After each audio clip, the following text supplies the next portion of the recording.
Subscribe now and press the bell icon. Never miss an update.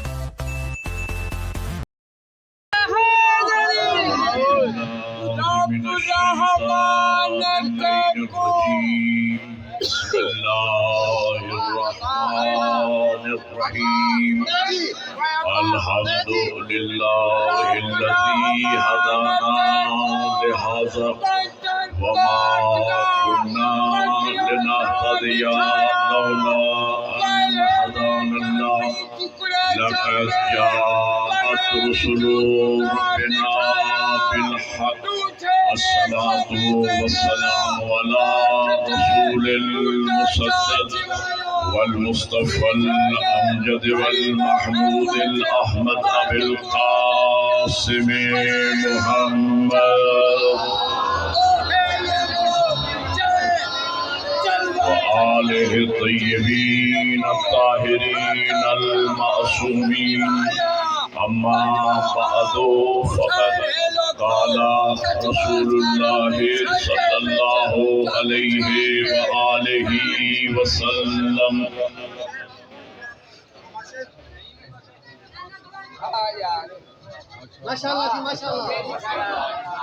أما بعد فقد قال الله تبارك وتعالى في كتابه الأعلى. بسم الله الرحمن الرحيم. قل إن كنتم تحبون الله فاتبعوني يحببكم الله ويغفر لكم ذنوبكم والله غفور رحيم. صلوات پڑھیں.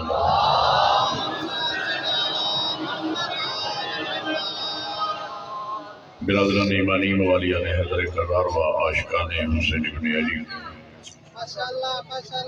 میں نے آپ حضرت کے سامنے قرآن مجید کی ایک وجہ سے مانتے ہیں، جنہیں نہیں مانتے پیغمبر کی وجہ سے نہیں مانتے. کیوں؟ اس لیے کہ ہمارے علماء نے، ہمارے آئمہ نے، ہمارے ہادیوں نے، ہمارے پیشواؤں نے ہمیں ایک ہی درس دیا ہے کہ محمد سے وفاتوں نے تو ہم تیرے ہیں. ہمارے ہادیوں نے ہمیں درس دیا ہے کہ دیکھو ذات رسالت کی برابری کا تصور نہ کرنا، پیغمبر اسلام کو اپنے جیسا بشر نہ کہنا، پیغمبر کی آواز سے اپنی آواز کو بلند نہ کرنا، پیغمبر اسلام کے آگے نہ چلنا، پیغمبر جس وقت جو مانگے دے دینا، اور پیغمبر اسلام کو راویوں کی روایتوں کے آئینے میں نہ ماننا بلکہ قرآن کی آیتوں کے آئینے میں ماننا. اور اس کا سبب یہ ہے کہ قلب مصطفیٰ پر کسی راوی کی روایتیں نازل نہیں ہوئی، قرآن کی آیتیں نازل ہوئی.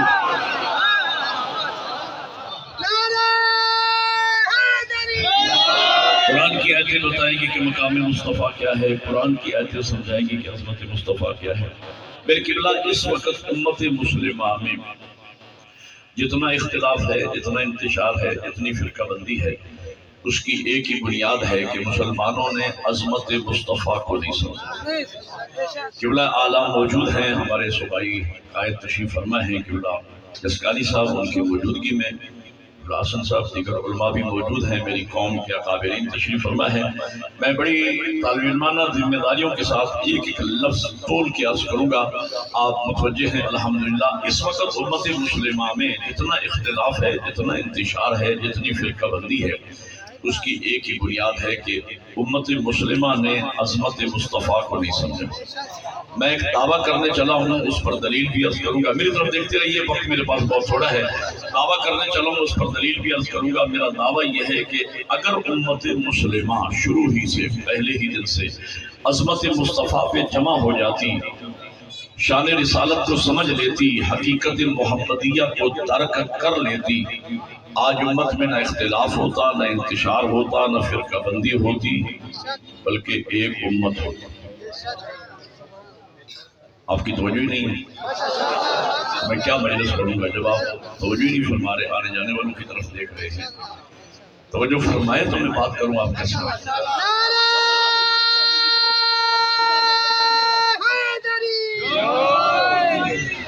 میں ایک مثال دوں گا، اگر یہاں تک آپ سمجھ گئے ہیں تو اب میں امتحان لینے لگا ہوں کہ کتنا آپ سمجھے ہیں.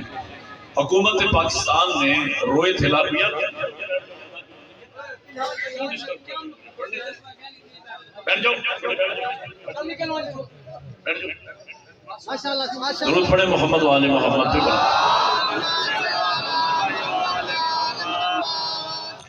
میں عرض یہ کر رہا تھا کہ اگر امت مسلمہ عظمت مصطفیٰ پہ جمع ہو جاتی، حقیقت محمدیہ کو درک کر لیتی، آج امت میں نہ اختلاف ہوتا، نہ انتشار ہوتا، نہ فرقہ بندی ہوتی، بلکہ ایک امت ہوتی.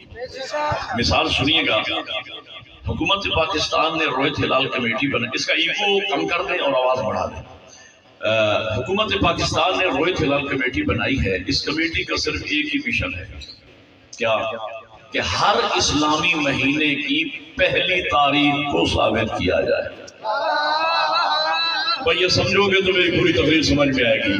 یہ رویت ہلال کمیٹی 5ویں تاریخ کو ثابت کرنے کے لیے نہیں ہے، 10ویں یا 20ویں تاریخ کو ثابت کرنے کے لیے نہیں ہے، پہلی تاریخ کو ثابت کرنے کے لیے ہے. کیوں؟ حکومت یہ سمجھتی ہے کہ اگر امت مسلمہ میں پہلی تاریخ پر اختلاف ہو گیا تو یہ اختلاف آخری تاریخ تک جائے. جو آپ سمجھائے بولے میرے ساتھ. حکومت یہ سمجھتی ہے کہ اگر یہ پہلی تاریخ پر ہی امت میں اختلاف ہو گیا تو یہ اختلاف آخری تاریخ تک جائے گا. یہی دلیل میری بھی ہے کہ اگر امت مسلمہ عظمت مصطفیٰ پہ جمع ہو جاتی، عظمت رسالت پہ جمع ہو جاتی، شان مصطفیٰ پہ اکٹھی ہو جاتی، حقیقت محمدیہ کو ترک کر لیتی، آج امت میں نہ اختلاف ہوتا، نہ انتشار ہوتا، نہ فرقہ بندی ہوتی، بلکہ ایک امت ہوتی. کیوں؟ اس لیے کہ جب پہلا محمد سمجھ میں آ جاتا تو 14 کے 14 محمد سمجھ گیا. مل کے ہے نہیں.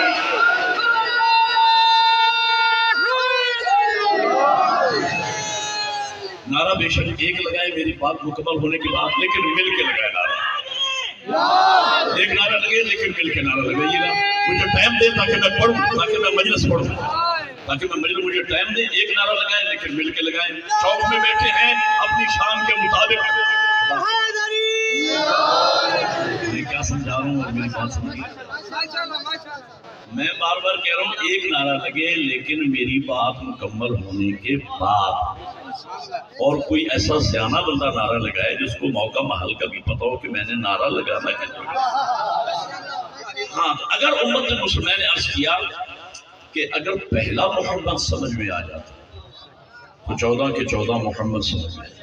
بہت عظیم و شان اجتماع ہے، پورے علاقے کی نمائندگی ہے. میں یہ چاہتا ہوں کہ بنیاد سے لے کے آپ کو چلوں. علماء کی موجودگی میں تاریخ کا ایک چیپٹر، تاریخ کا ایک باب آپ کے سامنے رکھنے لگا میرٹ پہ آپ کو اہل سمجھ کے. حضور جب فتح مکہ کے لیے مدینہ سے مکہ تشریف لے گئے، تاریخ یہ کہتی ہے کہ یہ سن 8 ہجری کا واقعہ ہے. اور یہ بھی تاریخ کی لفظیں ہیں کہ 10,000 کا لشکر تھا میرے نبی کے ساتھ. اور یہ بھی تاریخ کہتی ہے کہ جب حضور حدود مکہ میں داخل ہوئے تو سورج غروب ہوا چاہتا تھا. پہاڑیوں کے دامن میں حضور نے لشکر اسلام کو جمع کیا اور خطاب فرمایا کہ ہم رات کو شہر مکہ میں داخل نہیں ہوں گے، مکہ جائے امن ہے. ہو سکتا ہے کہ مد مقابل سے تلوار چلے اور مکہ کا تقدس پامال نہ ہونے پائے، لہذا ہم رات کو باہر انتظار کریں گے اور صبح امن کا سفید پرچم لے کر ہم شہر مکہ میں داخل ہوں گے. 10,000 کا لشکر جس طرح آپ یہاں تشریف فرما ہے مکہ کی پہاڑیوں کے درمیان پھیل گئے. 2 فردیں ہیں تاریخ یہ کہتی ہے جن میں ایک مسلمان ہے ایک کافر ہے. مسلمان فرد کا نام جناب عباس ابن عبد المطلب ہے، یہ حضور کے چچا ہے. کافر کا نام ابو سفیان ہے. یہ فتح مکہ سے ایک رات پہلے کی بات ہے، یہ بات ذہن میں ہے. یہ دونوں مکی ہیں، دونوں ہمسائے ہیں. یہ ایک پہاڑی پہ سوار ہوئے. اگر یہ میں میرٹ پہ آپ سے دعا چاہوں گا، میری لفظوں کو سمجھے. میں تاریخ کو سمندر کو کوزے میں بند کرنے چلوں. ایک ایک لفظ انتہائی اہم ہے. ابو سفیان کی جس کی ساری زندگی میدان جنگ میں اسلام اور مسلمانوں کے خلاف لڑتے گزری تھی، اس کی تجربہ کار نگاہوں نے لشکر اسلام کی طاقت کا اندازہ لگانے میں دیر نہیں. اور ایک مرتبہ تارانہ نگاہ دوڑانے کے بعد اور لشکر اسلام کی طاقت کا اندازہ لگانے کے بعد ابو سفیان جناب عباس کی طرف دیکھ کر کہتا ہے، عباس، یہ ٹرننگ پوائنٹ ہے اسلام کا. عباس یار تیرے بھتیجے محمد نے کتنی بڑی حکومت بنائی. اس بات کو سمجھے گا. اگر میں سمجھا سکا تو میں فیصلہ باد تک مطمئن جاؤں گا. نہ سمجھا سکا تو میرا اپنا مقدر ہے، کوشش میں کر رہا ہوں. کہا عباس یار تیرے بھتیجے محمد نے صلی اللہ علیہ وسلم کتنی بڑی حکومت بنا دی. تاریخ یہ کہتی ہے کہ یہ سننا تھا کہ جناب عباس کے چہرے پہ جلال اتر آیا، خون اتر آیا جناب عباس کے چہرے پہ، اور جناب عباس نے ابو سفیان کو کوہنی ماری اور کہا بدبخت یہ حکومت نہیں رسالت ہے. اللہ آپ کو جزائے خیر عطا فرمائے. بولا آپ کو سلام.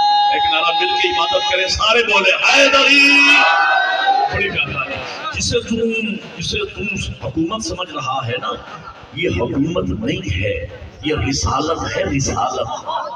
اگلا جملہ آغا جی کی نظر میں ہے، اور 5 12 14 بندے سمجھ کے مجھے دعا دیں گے، میں مطمئن جاؤں گا. اگلے دن ظلم یہ ہوا کہ وہ ابو سفیان بھی مسلمان ہو گئے. یار میں نے کچھ کہا پتہ نہیں آپ سمجھے گا نہیں.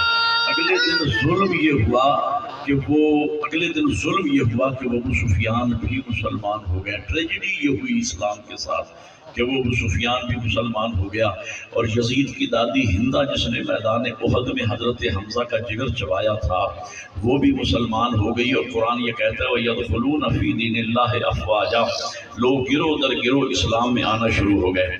اب 4-5 منٹ کی گفتگو کا میں نتیجہ آپ کی خوبصورت ذوق سماعت کی نظر کرنا چاہتا ہوں.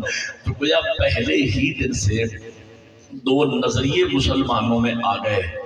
ایک نظریہ حکومت رکھنے والے مسلمان، ایک نظریہ رسالت رکھنے والے مسلمان. جو سمجھ رہا ہے وہ بولے گا میرے ساتھ. ایک نظریہ حکومت رکھنے والے مسلمان، ایک نظریہ رسالت رکھنے والے مسلمان. یہ دونوں قسم کے مسلمان ساتھ ساتھ چلتے رہے. کربلا میں آ کے بطول کے بیٹے نے ایکسپوز کیا، کربلا میں آ کے زہرا کے بیٹے نے پردے ہٹا دیے. کربلا اسی لیے آفتاب ہدایت ہے. کربلا میں نواسہ رسول نے حق اور باطل کے درمیان دیوار کھڑی کر دی، اور سب سے بڑا پیغام قیامت تک آنے والی انسانیت کو یہ دیا کہ یاد رکھنا مسلمان ایک طرح کے نہیں ہوتے، مسلمان 2 طرح کے ہوتے ہیں. اس لیے کہ اذان یزید کی طرف بھی آ رہی تھی، اذان حسین کی طرف بھی آ رہی تھی. نماز یزید کی طرف بھی پڑھی جا رہی تھی، نماز امام حسین کی طرف بھی پڑھی جا رہی تھی. تلاوت قرآن یزید کی طرف بھی تھی، تلاوت قرآن امام حسین کی طرف بھی تھی. جمعہ یزید کی طرف بھی پڑھا جا رہا تھا، جمعہ امام حسین کی طرف بھی پڑھا جا رہا تھا. لیکن ان دونوں مسلمانوں میں فرق یہ تھا، یزید حکومتی اسلام کا نمائندہ تھا کہ ابو سفیان کا پوتا تھا، حسین رسالتی اسلام کا نمائندہ تھا کہ محمد کا نواسا. اب مل کے بولو حیدری. آج بھی یہ دونوں قسم کے مسلمان اس دنیا میں موجود ہیں. حکومتی مسلمان بھی موجود ہیں، رسالتی مسلمان بھی موجود ہیں. ہمیں کیسے پتا چلے کہ کون حکومتی مسلمان ہے اور کون رسالتی مسلمان ہے؟ آپ جسے بھی حکومتی مسلمان کہیں گے وہ آپ کے گلے پڑ جائے گا. تو خود بخود سے کوئی پہچان ہونا چاہیے کہ پتا چلتا رہے وہ حکومتی مسلمان ہے، وہ رسالتی مسلمان ہے. اب احسان عظیم کیا پروردگار نے، اور ساتھ میں ہر سال محرم کو درمیان میں رکھ دیا، عاشور کو درمیان میں رکھ دیا. جو لوگ نواسہ رسول کے نام پہ جمع ہو جائیں دنیا پہچان لے یہ رسالتی اور حسینی مسلمان ہے. جو عاشور کی مخالفت کرے وہ یزیدی اور حکمتی. ایک نعرہ حیدری. اللہ آپ کو جزائے خیر عطا فرمائے. جی تو میں کہنا یہ چاہ رہا تھا، ابتدا اسلام سے مسلمانوں کی اکثریت پہلے ہی دن سے مسلمان ہوئی تھی نظریہ حکومت کے تحت. وہ اسلام کی سچی روح اور بانی اسلام کی عظمت کو سمجھنے میں سنسیئر ہی نہیں تھے، مخلص ہی نہیں تھے. لہٰذا بنو امیہ اور بنو عباس کے بادشاہوں کی توجہات رہی اپنی حکومتوں کی طرف. نہ انہوں نے پہلے محمد کو سمجھا، نہ درمیانی سمجھ میں آیا، نہ آج آخری سمجھ میں آیا. لیکن ہم نے مکتب اہل بیت کی بنیاد عشق مصطفیٰ پہ رکھی ہے. ہم جنہیں مانتے ہیں نبی کی وجہ، اب سر اٹھانا میں تقریر شروع کر چکا. ہم جنہیں مانتے ہیں نبی کی وجہ. اچھا لوگ یہ کہتے ہیں کہ شیعان علی فقط اہل بیت کو مانتے ہیں. میری بات ریکارڈ ہو رہی ہے؟ قوم کے اکابرین تشریف فرما ہے، علماء تشریف فرمائے، مقامی قیادت آپ کی تشریف فرما ہے جنوبی پنجاب کی، اور میں پوری طالب علمانہ ذمہ داری سے بات کر رہا ہوں۔ خدا کی قسم اور عظمت مصطفیٰ کی قسم، ہم اہل بیت کو نہیں مانتے، ہم صرف مانتے ہی محمد کو ہے۔ بولو میرے ساتھ، میری تائید کرو اگر میری بات، ہم صرف مانتے ہی پیغمبر کو ہیں۔ دلیل ہے میرے پاس، دلیل یہ ہے، کب کہا تھا سیدہ نے کہ میں پیغمبر کے جسم کا حصہ ہوں؟ ہم نے سیدہ کو بذات رسول سیدہ کے کہنے پہ نہیں مانا، ہم نے تو زبان رسالت سے سنا۔ نبی نے فرمایا الفاطمۃ بذات منی۔ کب کہا تھا حسنین شریفین نے کہ ہم دونوں بھائی جوانان جنت کے سردار ہیں؟ ہم نے حسن و حسین کو جوانان جنت کا سردار حسنین کے کہنے پہ نہیں مانا، ہم نے تو زبان رسالت سے سنا۔ نبی نے فرمایا الحسن والحسین سیدہ شباب اہل الجنہ۔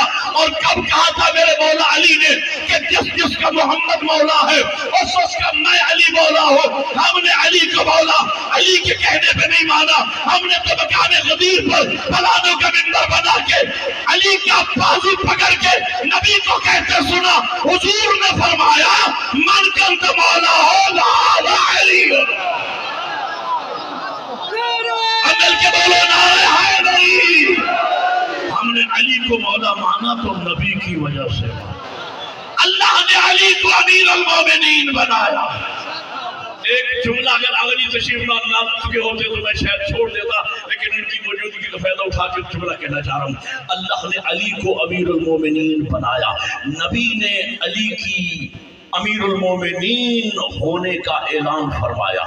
امیر المومنین کا لقب مخصوص ہے میرے مولا علی کے ساتھ۔ علماء کی موجودگی میں میرے مولا حسن مجتبیٰ کو کسی نے کہا یا امیر المومنین، میرے مولا نے فرمایا آج کے بعد مجھے امیر المومنین نہ کہنا۔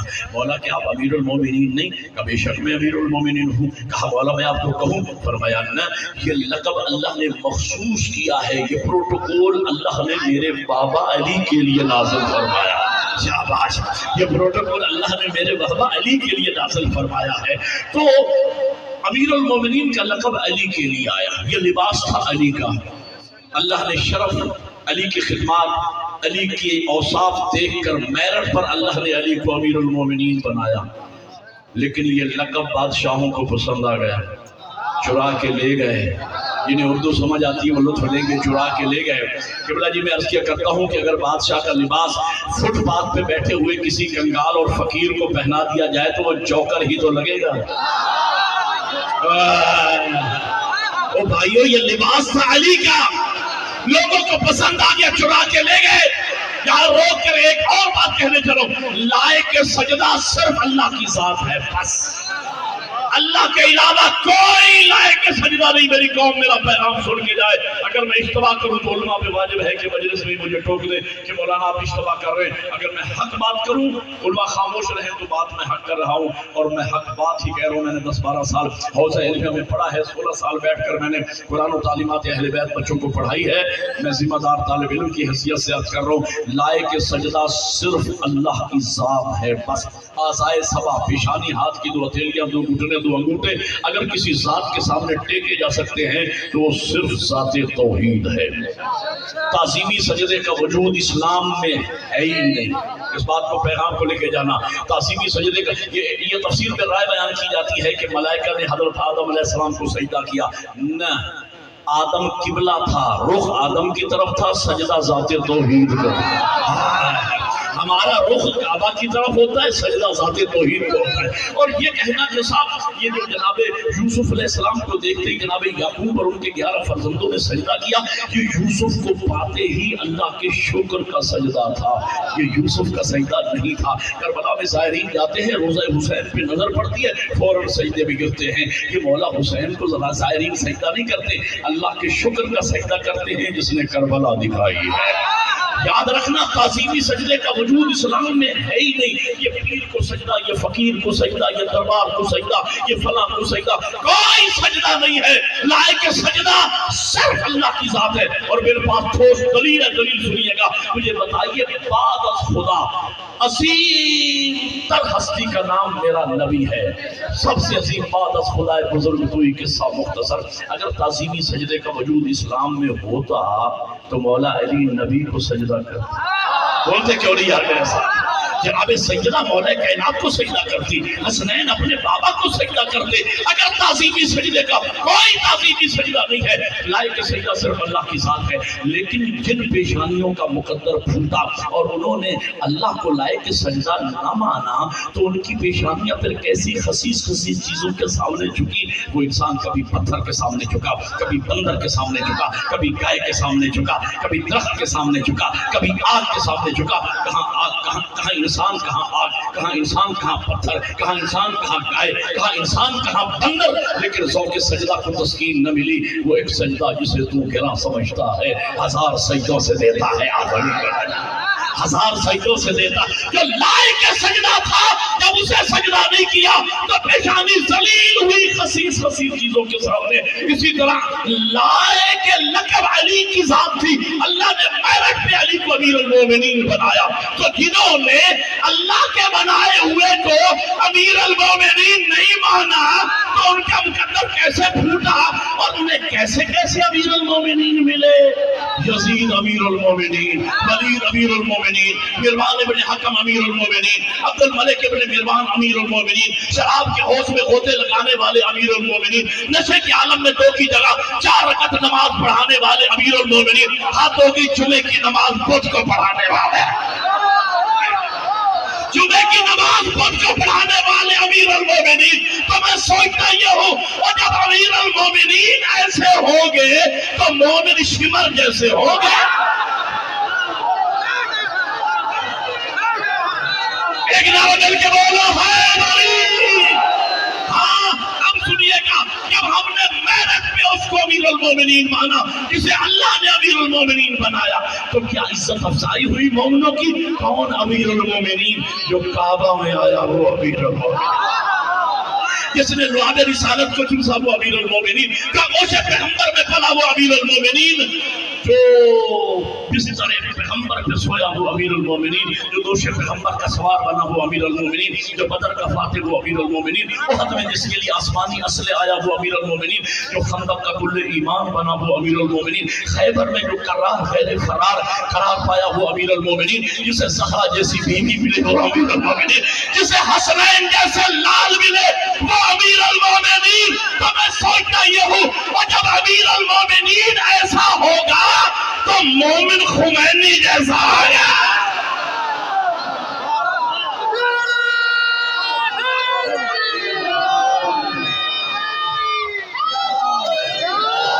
نعرہ شان کے مطابق لگاؤ یار، ایک ہی نعرہ لگاؤ، مل کے لگاؤ پوری توجہ کی توانائیوں سے. حیدری. جب امیر المومنین ایسا ہوگا تو پھر مومن خمینی جیسا ہوگا، پھر مومن سید حسن نصر اللہ جیسا ہوگا، پھر مومن سید علی خامنائی جیسا. بھائی جس شان کا مولا ہے تو مومن بھی تو اسی شان کا ہونا چاہیے. ناراض نہ ہونا. ایک بات علماء کی اجازت سے عرض کر رہا ہوں، میں آپ کے مکتب کا طالب علم ہوں، سید ہوں، مسافر ہوں، مہمان بھی ہوں. ناراض نہ ہونا. ایک سوال کا مجھے جواب دینا، جب مولا امام المتقین ہو تو کیا مومن بھنگی مومن ہوگا، چرسی مومن ہوگا، حفیمی مومن ہوگا، بے نماز علی کا مومن ہوگا؟ نہ. جس شان کا مولا ہے مومن بھی اسی شان کا ہونا چاہیے. کسی ہمارا گرد کا تعلق علی ابن ابی طالب کے ساتھ نہیں ہے. اس لیے جب آزان میں کہتے ہیں اشہد ان امیر المومنین و امام المتقین، علی ہمارا گردوں کا امام نہیں، علی متقیوں کا امام.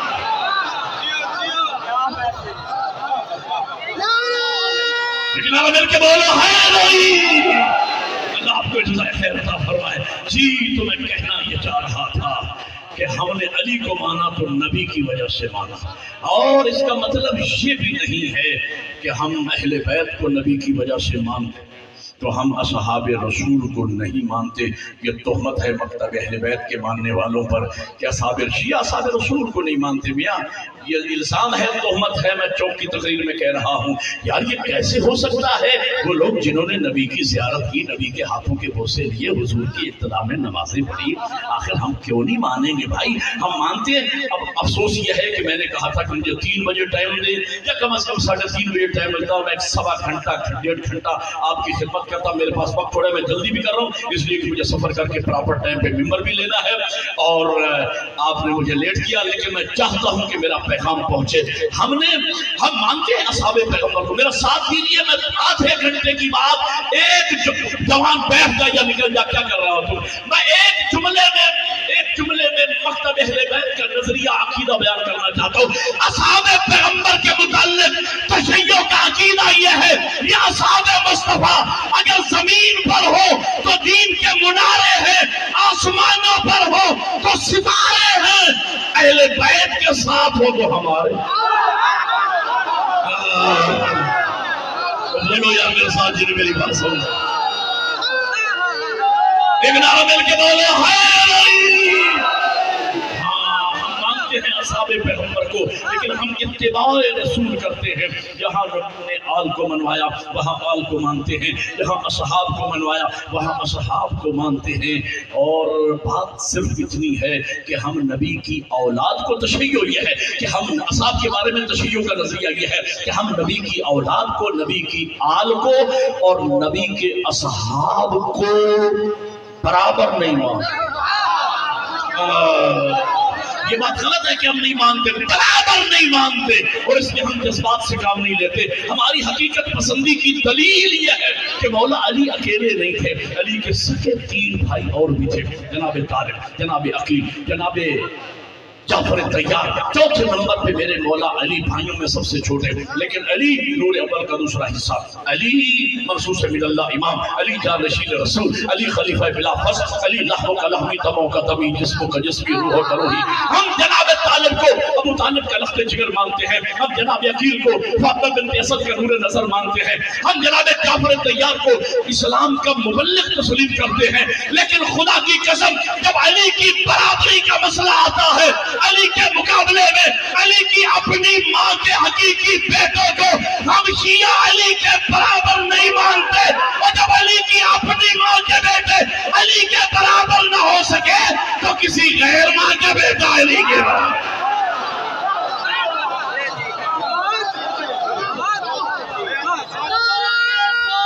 دل بولا، دل بولا، دل بولا،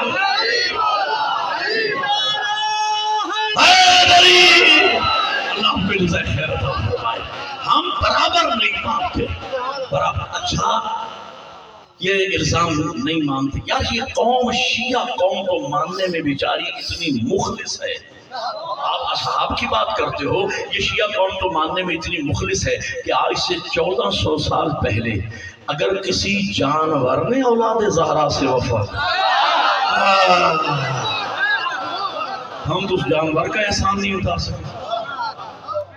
ہم شیعہ گھوڑے کے پجاری نہیں، ہم توحید پرست قوم ہیں، ہم نے توحید قرآن سے لی ہے، نہج البلاغہ صحیفہ کاملہ سے لی ہے، ہم مشرک پہ لعنت بھیجتے ہیں۔ ہمارے عقیدے کی بنیاد قرآن ہے، یہ 14 کا فرمان ہے۔ اگر ہم گھوڑے کے پجاری ہوتے، جہاں گھوڑے کو دیکھتے وہیں سلام کرتے، ہر جگہ ہم نے دیکھا کبھی پرواہ نہ کی، پتہ چلا ہم گھوڑے کے پجاری نہیں۔ اور معترض سلجنا پہ اعتراض کرنے والا گھوڑے کا دشمن بھی نہیں، اگر وہ گھوڑے کا دشمن ہوتا تو کیٹل شو میں ناچتے گھوڑے پہ فتوا لگا۔ جب ہم عاشور کے دن اسب وفائے حسینی کی شبی بناتے ہیں، اس نسبت امام حسین کی وجہ سے ہم احترام کرتے ہیں۔ معترض فتویٰ لگاتا ہے، پتہ چلا معترض گھوڑے کا دشمن نہیں، وہ زہرا کے بیٹے کا دشمن۔ کہنے کے صاحب ایک مسئلے کا جواب دے دوں صاحب، کہنے کے صاحب یہ عجیب بات ہے، پڑھے لکھے لوگ ہوتے ہیں، جلوس دار ہوتا ہے، بیچ میں گھوڑا، جانور کا جلوس سے کیا تعلق؟ میں کہتا ہوں میرے بھائی، تمہیں عاشور کے دن جلوس میں گھوڑا نظر آ گیا، 10 ذی الحج کو مینا میں اونٹ نظر نہیں آیا؟ کہ شیعہ جانور کا احترام کرتے ہو، بھائی جانور کا احترام قرآن سکھاتا ہے۔ قبلہ موجود ہے، میں نے بھی ساری فقہیں الحمدللہ پڑھی ہیں، ساری فقہیں بھی میں نے پڑھی ہیں۔ تمام فقہوں سے میری مراد یہ ہے کہ مین اصول ہمیں پڑھائے گئے کتابوں میں برادران کی، اور اپنی فقہ بھی میں نے پڑھی ہے کسی حد تک۔ جی تو میں کہنا یہ چاہ رہا ہوں، تمام فقہا یہ لکھتے ہیں احترام کا فلسفہ یہ ہے کہ جو جانور کسی اللہ والے کے نام کے ساتھ منسوب ہو گیا وہ جانور نگاہ توحید میں محترم ہو گیا۔ اب جو قرآن پڑھا کرتے ہو دلیل ساری ہلا دینا، میں سمجھ جاؤں گا کہ آپ میرا ساتھ دے رہے ہیں۔ حضرت صالح نبی کی اونٹنی قرآن میں ذکر ہے، نبی سے منسوب ہو گئی، نگاہ توحید میں محترم ہو گئی۔ حضرت اسماعیل پر قربان ہونے والا تنبا نبی سے منسوب ہو گیا، نگاہ توحید میں محترم ہو گیا۔ حد ہو گئی اصحاب کاف کا کتا۔ او بھائیو، اصحاب کاف نبی نہیں تھے، معصوم نہیں تھے، لفظ اصحاب بتلاتا ہے وہ نبی کے صحابی تھے، سچے تھے، سچوں کے پیچھے کتا ہو لیا۔ 73 فرقوں کے علماء کہتے ہیں وہ کتا قیامت کے دن لباس بشری پہن کر جنت میں جائے گا۔ تو ایک اشارہ تو قرآن نے کر دیا نا کہ سچوں کے پیچھے لگ جانے والا کتا ہی کیوں نہ ہو جہنم میں نہیں جاتا۔ شاباش شاباش، لیکن آپ مل کے ہے نہیں۔ آپ نے توجہ فرمائی ہے تو میرا بھی آپ کو اگلا جملہ سنا رہا ہوں۔ سچوں کو سچے کو ماننے کا فائدہ کیا ہے؟ اگر یہ دعا فرمائیں گے، قرآن کے حوالے سے عرض کر رہا ہوں، حضرت موسیٰ سچا پیشوا، اشارہ کر سکتا ہوں ٹائم تھوڑا ہے۔ حضرت موسیٰ سچا پیشوا، پیچھے 12 قبیلے، سامنے دریا، پیچھے فرعون۔ قرآن یہ کہہ رہا ہے، قرآن یہ روایت نہیں ہے، تاریخ نہیں ہے، قرآن ہے۔ قرآن یہ کہتے ہیں جب تک حضرت موسیٰ کا آخری ماننے والا دریائے نیل سے نکل نہیں گیا، دریا نہیں ملا، اور جب تک آخری فرعونی دریا میں آ نہیں گیا۔ اب پتہ نہیں آپ کس انداز سے سنیں گے، لیکن میں جملہ بڑا کرنے چلا ہوں۔ قرآن نے گویا پیغام یہ دیا کہ سچا پیشوا اکیلا نجات نہیں پاتا، سارے ماننے والوں کو لے کے نکلتا ہے۔ جھوٹا پیشوا اکیلا نہیں ڈوبتا، سارے جھوٹوں کو لے کے ڈوبتا ہے۔ آج لوگ مجھ سے پوچھتے ہیں، ارے آپ کا 12واں امام ابھی تک کیوں نہیں آیا؟ آخری حلالی سے کہنا 12واں امام ابھی تک کیوں نہیں آیا؟ میں کہتا ہوں میرا 12واں انتظار میں ہے۔ آخری یزیدی بھی پیدا ہو لے، آخری حسینی بھی آ جائے، ڈوبے تو سب ڈوبے، نکلے تو دونوں بلند کر کے نعرے حیدری۔ اللہ آپ کو جزائے خیر۔ جی تو میں کہنا یہ چاہ رہا تھا، حضرت اصحاب کہف بھی نہیں تھے، معصوم نہیں تھے۔ اصحاب کہف سے کتے نے وفا کی، قرآن میں ذکر ہے۔ میں کہتا ہوں اصحاب کہف سے وفا کرنے والے کتے کا ذکر فخر سے کرتے ہو، اور اپنے نبی کے بیٹے بھی قربان ہونے والے ذوالجناح کے ذکر کو بدعت کہتے ہیں۔ کہ احترام، بھئی احترام کا فلسفہ قبلہ موجود ہے، تمام فقہا نے لکھا، یہ شریعت کے احکامات ہیں۔ میں مطالعے کے بعد عرض کر رہا ہوں، قربانی کا جو جانور آپ کرتے ہیں نا اپنے 10 ذی الحج کو، اس کے بارے میں تمام فقہا نے لکھا کہ اس کا احترام کرو، اس کے آگے نہ چلو، اس کو پیٹو مت، اسے گالی نہ دو۔ قبلہ قلائد کی لفظیں ہیں، اس کے گلے میں جو رسی ہے نا اس رسی کا بھی احترام کرو۔ ہم نے علماء سے عرض کیا، تمام علماء اسلام سے، کہ ہم اشرف المخلوقات انسان ہو، ایک جانور کا احترام کریں۔ علماء نے کہا کہ آپ احترام کا فلسفہ سمجھے ہی نہیں۔ ہم نے کہا سمجھا دیجیے۔ کہنے لگے علماء اسلام نے متفقہ طور پر ہمیں سمجھایا کہ جانور کے احترام کا فلسفہ یہ ہے کہ اصل میں ہے خدا محترم۔ جناب اسماعیل ہوئے خدا پہ قربان تو اسماعیل محترم، وہ دمبا ہوا جناب اسماعیل پہ قربان تو وہ دمبا محترم۔ یہ جانور بنا اس دمبے کی نقل، بولو یہاں جگہ سمجھ آ رہی ہے، تو یہ جانور محترم، اس کے گلے میں پڑی رسی تو وہ رسی محترم۔ احترام توحید سے چل کے رسی تک پہنچا، رسی سے چل کے خدا تک پہنچا۔ میں نے کہا بھائی یہی دلیل میری بھی ہے، اصل میں خدا محترم۔ امام حسین ہوئے خدا پہ قربان تو حسین محترم، حسین ہوئے کربلا میں دفن تو کربلا محترم، کربلا میں بنا روزہ شبیر تو روزہ محترم، یہ تعزیہ بنا اس روزے کی نقل تو یہ تعزیہ محترم۔ جس طرح احترام توحید سے چل کے رسی تک پہنچا، اسی طرح احترام توحید سے چل کے تعزیہ تک پہنچا۔ کہنے لگے جب تعزیہ کے اندر رکھا ہی کچھ نہیں، آپ چومتے کس چیز کو ہیں؟ میں نے کہا مجھے بتاؤ، آپ جو شیعہ سنی کعبہ کی طرف سجدہ کرتے ہو تو کیا کعبہ میں اللہ بیٹھا ہوا ہے؟ بولتے کیوں نہیں آ میرے ساتھ؟ او بھائی کعبہ کی نسبت ذات توحید کی طرف ہے، خالی ہمارا رخ ہوتا ہے قبلہ کی طرف، سجدہ ذات توحید کو ہے، اسی طرح ہمارا منہ ہوتا ہے تعزیے پر سلام عقیدت شہادت عظما، خالی ہمارا منہ ہوتا ہے علم عباس پر سلام عقیدت وفائے عباس۔ کہنے لگے شیعہ یہ ہیں شیعہ وہ ہیں، بھائی کیوں بھائی؟ اب میں تھوڑا سا رخ موڑنے لگا ہوں، یہ موضوع بات آ گئی ہے، میں آپ کے ذوق سماعت دے کرنا چاہتے ہیں چند جملے کو۔ کہنے لگے شیعہ یہ کیوں بھائی؟ کہنے لگے یہ نواز رسول پہ آنسو بہاتے۔ اچھا، جو نواز رسول پہ آنسو بہائے آپ کی نگاہ میں وہ تو اچھا مسلمان نہیں ہے، تو جو نواز رسول کا خون بہائے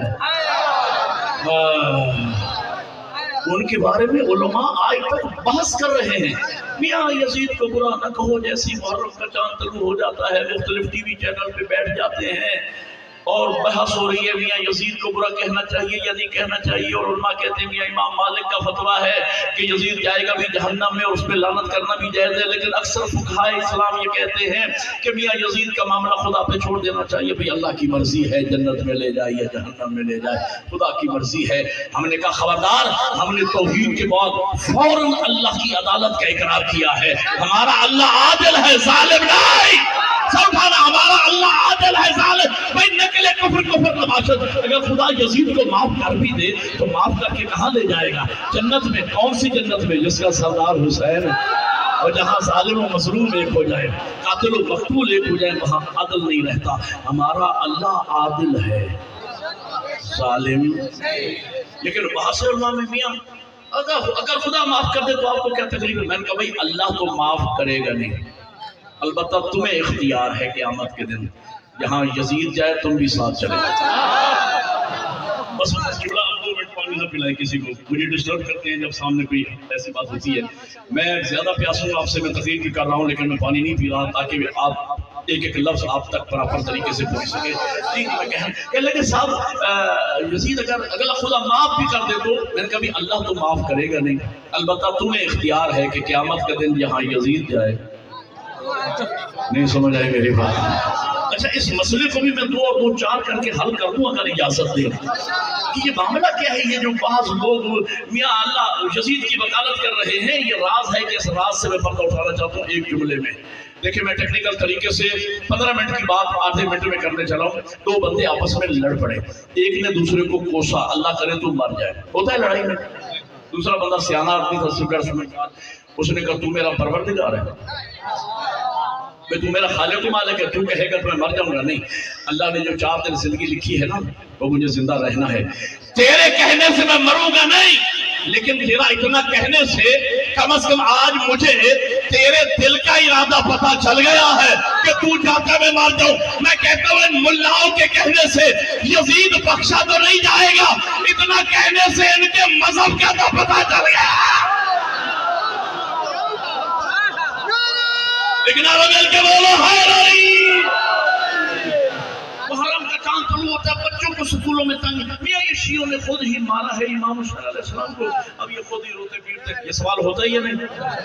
کوٹ مٹھن کے اچھے مسلمان شاید نہ کہتے ہوں گے، اعتراض نہ کرتے ہوں گے، لیکن میں تو پورے ملک میں گھومتا ہوں، یہ اعتراض عام جگہ ہر جگہ پہ ہوتا ہے کہ میاں یہ شیعوں نے خود ہی مارا ہے، اور خصوصاً تعلیمی اداروں میں بچوں کو پریشان کیا جاتا ہے، یہ شیعوں نے خود ہی مارا ہے، خود ہی روتے۔ اگر اجازت ہو تو اس مسئلے کو بھی آدھے منٹ میں حل کر دوں۔ توجہ کے ساتھ اور بڑے تحمل کے ساتھ سنیے گا، مسئلہ یوں حل ہونے لگا ہے۔ ایک سوال کے جواب دیجیے اور یہی مقدمہ آپ یہاں گلی میں لے کے آئے ہو، مجھے بتاؤ امام حسین علیہ السلام کا قاتل کون ہے؟ سارے بولو یار، امام کا قاتل کون ہے؟ مارا تھا، یہ شمار کھولی ہے تو کرائے کے لوگ ہیں، اصل تو یزید ہے، مارا تھا یزید نے۔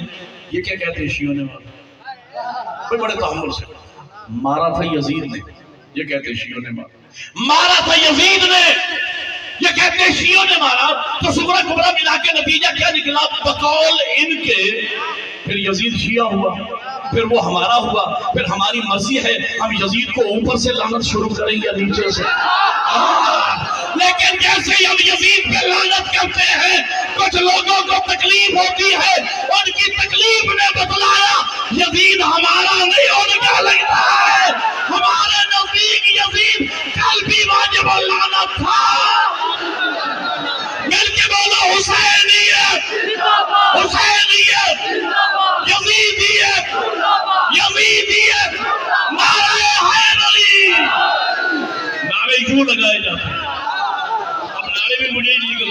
رہے ہیں اپنی جگہ پہ، لیکن میرے پاس وقت تھوڑا ہے، اس لیے میں آپ کا وقت بچا رہا ہوں. جی تمہیں کہنا یہ میاں، اچھا سوشل میڈیا پہ نیٹ پہ تقاریر موجود ہیں، بڑی وکالت ہو رہی ہے یزید کی کہ میاں یہ یزید جمہوری خلیفہ تھا. اچھا ایک بات سنیے گا، جو بات ماننے والی اس کو ماننا چاہیے.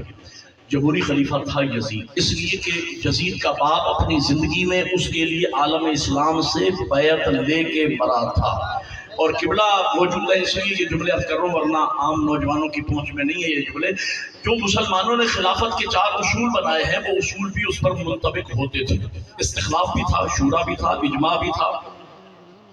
تو جو ہے یہ نہیں، استخلاف ہے، شورا ہے، اجماع ہے اور قیاس، یہ چاروں اصول اس پہ. اور عالم اسلام بیعت بھی کر چکا تھا.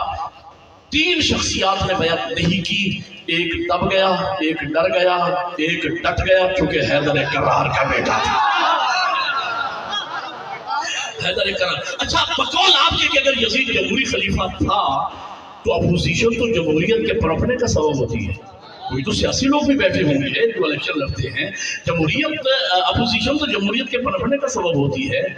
اگر اکیلے حسین نے بیعت نہیں کی تھی نا تو یزید کو تو خوش ہونا چاہیے تھا کہ چلو اکیلا حسین صحیح، کم از کم کوئی نہ کوئی کینڈیڈیٹ اپوزیشن میں ہے تو صحیح. لیکن یزید کہتا تھا جب تک حسین بیعت. ایک میں اور مثال دوں تاکہ بات واضح ہو جائے. اگر کوئی سیاسی پارٹی پورے ملک کے 4 صوبوں کی سیٹیں جیت لے جائے، ساری صوبائی قومی اسمبلی کی تمام سیٹیں جیت لے جائے سوائے کوٹ مٹھن کی 1 سیٹ کے، اسے کیا پریشانی ہے بھائی؟ کوئی پریشانی نہیں ہونی چاہیے. جب عالم اسلام یزید کی بیعت کر چکا، اکیلے حسین نے نہیں کی تھا نا. اگر جی میں جملہ کہنے چلوں تو آپ فرما دیں گے آپ عالم دین ہیں. ایک بات کہنے چلوں، یزید کہتا تھا عالم اسلام بیعت کر چکا، یزید کہتا جب تک حسین میری بیعت نہیں کریں گے. اس جملے پہ 12-14 بندے سمجھ کے مجھے دعا دیں گے، میں مطمئن جاؤں گا. لیکن جنہیں سمجھ آئے سر بولے. یزید کہتا تھا جب تک عالم اسلام بیعت کر چکا. پھر یزید کہتا تھا جب تک حسین میری بیعت نہیں کریں گے میں چین سے نہ بیٹھوں گا. تو مجھے کہنے دیجیے کسی ایرے غیرے کی کوئی حیثیت ہی نہیں ہے. خود یزید کی نگاہ میں حسین عالم اسلام سے وزنی. آپ نے حق ادا کر دیا خدا کی قسم. یزید کی نگاہ میں حسین کے علاوہ پورا عالم اسلام ایک کچرے کی حیثیت رکھتا تھا. یزید کی نگاہ میں کوئی مقام ہی نہیں تھا. ان کا مقام یزید کی نگاہ میں بھی تھا تو حسین کا تھا. جب تک حسین میری بیعت نہیں کریں گے میں چین سے نہ بیٹھوں گا. اچھا آپ نے بیعت پر علماء کی تقاریر سنی ہوگی. آج ایک طالب علم کی تقریر بھی سن لیجئے. اگلے 5 منٹوں میں میں کتاب بیعت آپ کے حوالے کرنے چلا ہوں. یہ جملہ نہیں ہے، کتاب بیعت آپ کے حوالے کرنے چلا ہوں. لیکن میری جملے کی قدر وہی کریں گے جو میری بات کو سمجھیں گے کہ میں کیا پڑھ رہا ہوں. یزید کیوں مصر تھا کہ حسین میری بیعت کریں؟ یزید بدبخت جانتا تھا اگر حسین میرے ہاتھ پہ ہاتھ رکھ دیں تو یہ اکیلے حسین کا ہاتھ نہیں، حسین و منی. بولو خدا کے لیے اگر بات سمجھ آئی تو بولو. یہ سمجھتا تھا کہ یہ رسول اللہ کی بیعت ہو جائے گی، یہ 1,24,000 انبیاء کی بیعت ہو جائے گی. اچھا تو وہ بیعت لے کے چاہتا کیا ہے؟ میں اس پچھلے منصوبے جو پیچھے منصوبہ تھا اس منصوبے سے آج اس رات سے پردہ اٹھانے چلو، حلالی اسر اٹھانا اور جملہ سمجھنا. یہی مقدمہ آج کے دن آپ لڑنے کے لیے یہاں آتے ہیں اور میں وہ مقدمہ آپ کے سامنے پیش کرنے چلا ہوں. یزید کیا چاہتا تھا؟ بیعت کے ذریعے منصوبہ کیا تھا؟ منصوبہ یہ تھا، یہ ہے جملے میں کتاب، اس کو کہتے ہیں جملے میں کتاب. سر اٹھانا حلالیوں اور دعا کرنا اگر میں بات سمجھاتا ہوں. یزید یہ جانتا تھا اگر حسین میرے ہاتھ پہ ہاتھ رکھ دیں تو یہ رسول اللہ کی بیعت، یہ انبیاء کی بیعت، یہ اس کی بیعت کے بعد ہاتھ رکھنے کے بعد پھر نتیجہ یہ نکلے گا کہ میں مستند ہو جاؤں گا. اگر یہ ایسی تاریخی بات میں کہنے چلا ہوں، کوٹ مٹن کی سرزمین پہ میں بات نہیں کہنے چلا، یہاں کی دیواروں پہ جملہ لکھنے لگا ہوں. جنہیں سمجھ آئے وہ میرے ساتھ بولیے گا.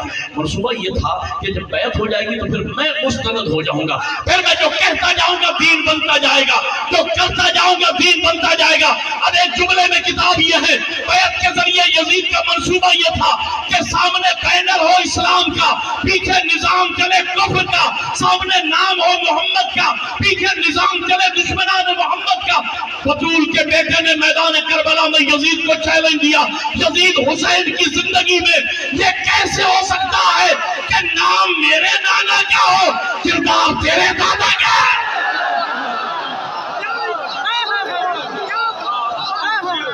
اب مل کے بولو حسینیت، حسینیت، یزیدیت، یزیدیت، نعرہ حیدری۔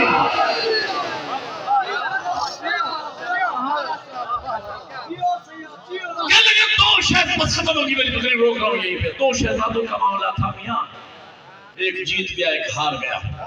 میں کہتا ہوں چاہو مجھے دنیا کی کسی ڈکشنری میں دکھاؤ جہاں قتل ہو جانے کا معنی لکھا ہو شکست اور قتل کر دینے کا معنی لکھا ہو فتح، یہ دنیا کی کسی ڈکشنری میں نہیں۔ ہمیشہ فتح کی، ہمیشہ مقصد کی جیت ہوتی ہے، مقصد کی ہار ہوتی ہے۔ یزید کا مقصد تھا میں بیعت لے کے رہوں گا، میرے مولا کا مقصد تھا میں بیعت نہیں کروں گا۔ میرے مولا حسین نے بیعت نہیں کی تو حسین جیت گیا نا، بولو یار حسین جیت گیا نا، حسین جیت گیا۔ اور یزید بیعت نہ لے سکا تو یزید ہار گیا، کیونکہ ظاہری اقتدار اس کے پاس تھا ہی۔ میں اقتدار کی تفصیل بھی آپ کو سناتا کہ آج دنیا کے 27 ملک ایسے ہیں جن پر اس زمانے میں اکیلے یزید کی حکومت۔ اب میں جوانوں کے لیے ایک لفظ کہنے چلوں، لطف لیں گے اگر سمجھ آ گئی۔ یزید 27 ملکوں، یزید کی حکومت میں سورج غروب نہیں ہوتا تھا۔ جوانوں یزید اتنا چھوٹا نہیں تھا جتنا آپ نے سمجھ رکھا ہے، یہ تو 1400 سال سے آپ کی لعنت کے ہاتھوں پٹ پٹ کے اتنا سر لطف لیا ہے آپ جوانوں نے، اللہ آپ کی جوانیاں سلامت رکھے۔ ہاں یزید اچھا کیونکہ اس کے پاس حکومت ہے، اقتدار ہے، وہ شکست کھا گیا حسین سے، تو شکست کا بدلہ لینے کے لیے اس نے طاقت کا وہیمانہ استعمال کیا اور میرے مولا کو شہید کر دیا۔ اچھا وہ جاہل تو تھا ہی، میں جلدی کر رہا ہوں، میری لفظوں کو ضائع نہ کرنا جلدی کی وجہ سے، سمجھنا میں کچھ کہہ رہا ہوں۔ وہ یہ سمجھا کہ میں امام کو قتل کر دوں گا تو حسین مر جائیں گے، لیکن وہ بدبخت جانتا نہیں تھا کہ قتل ہے ظالم کے اختیار میں، موت ہے اللہ کے اختیار۔ نہیں سمجھے میری بات، نہیں سمجھے۔ قتل ہے ظالم کے اختیار میں، موت ہے اللہ کے اختیار میں۔ ظالم نے امام کو قتل تو کر دیا، اللہ نے موت نہیں بھیجی۔ دلیل یہ ہے کہ نو کے نیزہ پہ تلاوت قرآن ہو رہی ہے، اور یہی وجہ ہے یزید کو مرے ہوئے 1400 سال ہو گئے، میرا حسین کل بھی زندہ تھا۔ اب بولو حسینیت، حسینیت، یزیدیت، یزیدیت، نعرہ حیدری۔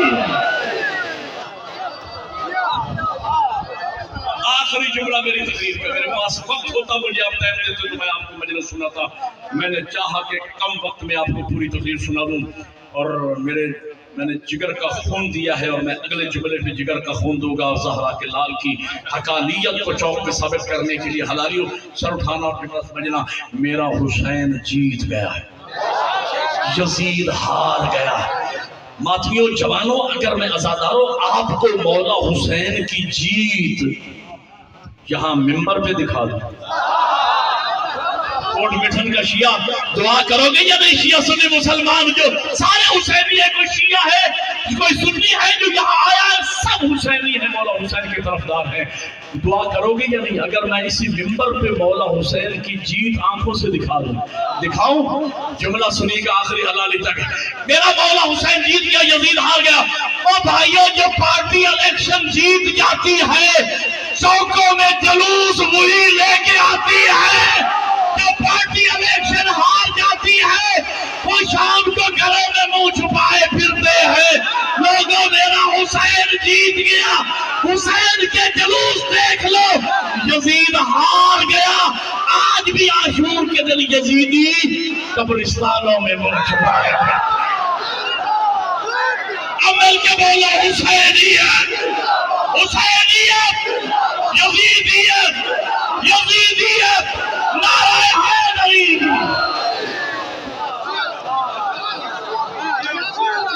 کیوں نہ ہم لعنت کریں اس ملعون پر جس نے سادات کا بھرا گھر اجاڑا۔